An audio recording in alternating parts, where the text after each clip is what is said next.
porque eles entendem de outra coisa. E nós nunca nos expusemos sobre isso. Eu acho que está na hora da gente mostrar que nós temos valor. Vocês entenderam por que hoje eu acho que eu estou começando a ganhar dinheiro? Então hoje eu tenho 4 empresas, eu tenho mais de 2.000 alunos, eu tenho um projeto social e quero expandir mais. Então eu não quero mais ficar com 5. Eu quero expandir para pelo menos 10. E depois cuidar dos 10. Eu também não quero expandir para 20. Aí eu consigo dar qualidade para 10 empresas. Eu sinto. A não ser que eu não esteja correto. Mas eu não quero parar. Professor, fazer uma pergunta. Nesses casos dessas pessoas com essas deficiências, de uma forma geral, o tipo de aula que o senhor dá, senhor, não que você não quer, é mais parecida com uma hidroginástica ou ela é mais parecida com uma natação? Eu não sei se a gente consegue diferenciar isso, assim. Se a pessoa está no meio líquido, fazendo movimentos de uma forma estática, talvez. Nesse caso, deve ser uma piscina um pouquinho mais rasa. Como que funciona essa aula? Primeiro, obrigado, porque eu estou tendo a oportunidade, talvez, de responder a primeira vez sobre isso. Imagina só,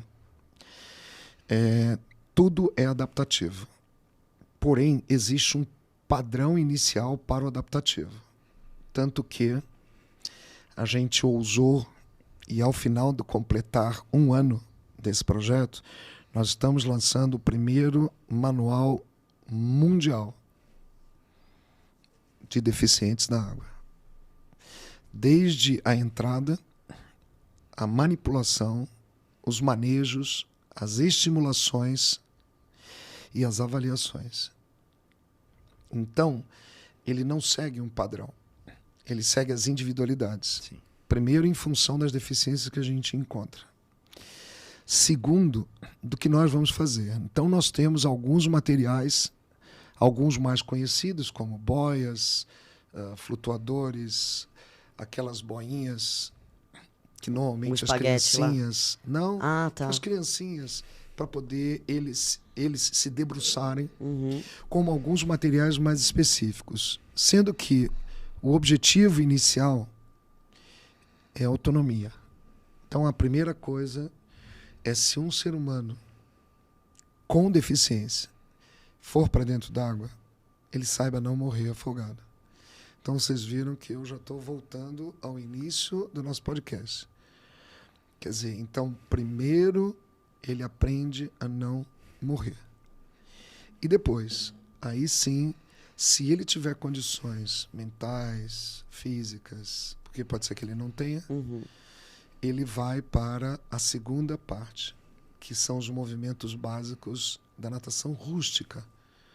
E pode ser o cachorrinho, que é só pode se ser deslocar, o crawl. né?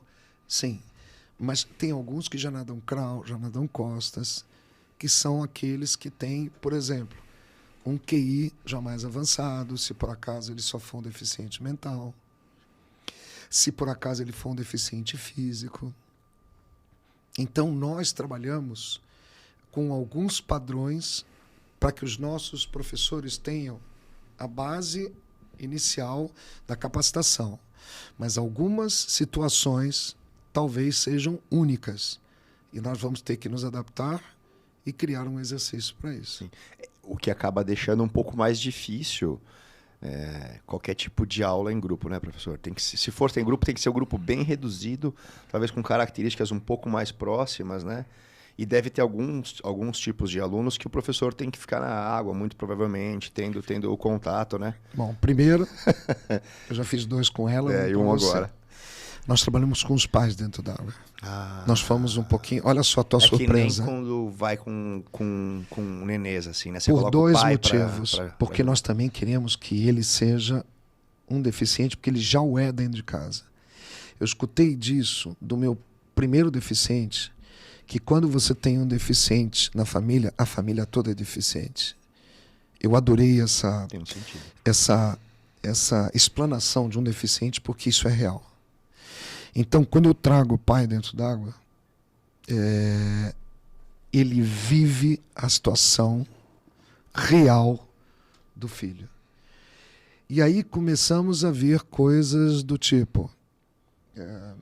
quando a gente faz esse trabalho, e como nós temos contrapartidas, nós fizemos uma contrapartida que não estava dentro do contrato, que é a contrapartida do depoimento dos pais. Então, se por acaso algum dia vocês quiserem, eu envio para vocês alguns depoimentos de pais começando a falar e daqui a pouco começa a chorar, daqui a pouco começa a surtar. Eu tenho mães, eu tenho o caso de uma mãe, que não vem ao caso o nome, e que ela até hoje não se convence, ou melhor, ela não estava convencida de que ela tinha um filho autista. E ela surtou na aula. A mãe surtou. E aí o que foi bacana, as outras duas mães que estavam do lado dela acolheram ela. E uma das mães era psicóloga. Vocês já estão vendo mais um pouco, eu seria me emocionando aqui, estaria e chorando junto com elas. Isso me causa uma espécie.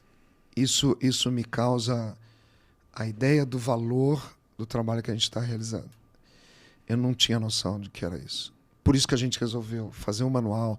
A gente quer fazer coisas muito maiores, ciência.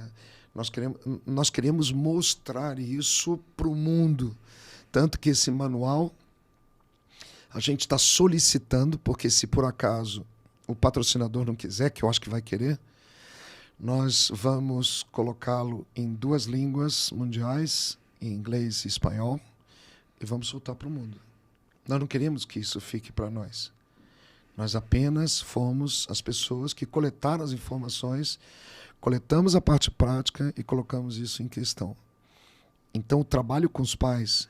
Então, quando você vê o filme, nós trabalhamos hoje com, no máximo, 8 alunos por turma.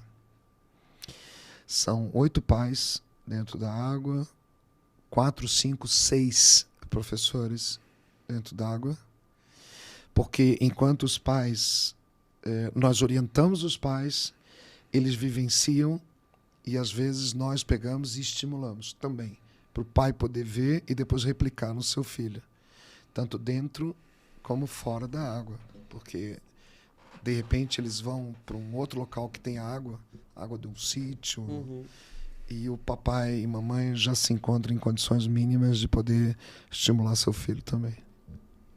Legal. Eu estava tentando imaginar como seria essa dinâmica, mas com essa ajuda deve facilitar bastante o trabalho, né? E o amor todo. O que eu vejo, Conrado, é um clima de amor, um clima de cumplicidade. É engraçado. Eu tenho alunos que faltam, alunos normais que faltam às aulas. Os deficientes não faltam à aula. Eles devem esperar, por isso o tempo todo, né? A semana inteira eles devem ficar esperando. Você precisa ver quando a mãe fala amanhã é dia de natação, porque eles fazem uma vez por semana. Eu ia te perguntar, é uma vez por semana? Qual seria o ideal? Todo dia? Não. 2, 3 vezes no máximo. É necessário criar esse hiato até para que ele sinta essa ausência. E, óbvio, em algumas situações diferenciadas, poderia ser até diário. Mas se eu tenho 2 vezes, eu já estou imaginando eu atendendo 34 ou 37 milhões de pessoas. Eu tenho que estar preparado para isso, mesmo que seja uma vez. E essa palavra uma vez, ela também é muito injusta. Porque se eu pergunto ao povo que está aí fora, sabe quantas semanas tem um ano? 53. Eu não sabia até outro dia. A gente aprendeu. 53 vezes por ano, vocês acham pouco? Eu não acho. Eu só entendi isso quando a minha esposa, que também é professora de natação, perguntou isso para um professor internacional de aulas para bebês. Quando falou, eu trabalho com uma vez por semana. Ela falou, não é muito pouco? Ele falou 53 vezes. Você acha pouco? Ela falou assim, não. Então, é esse o número de vezes que ele pode. E como nós paramos muito pouco durante o ano, A gente só para no máximo 10 dias. Eu quero também. Então, eu diria que 50 vezes, vamos botar 50 vezes? 50 vezes e nada, o que eu prefiro? 50 Com certeza. vezes.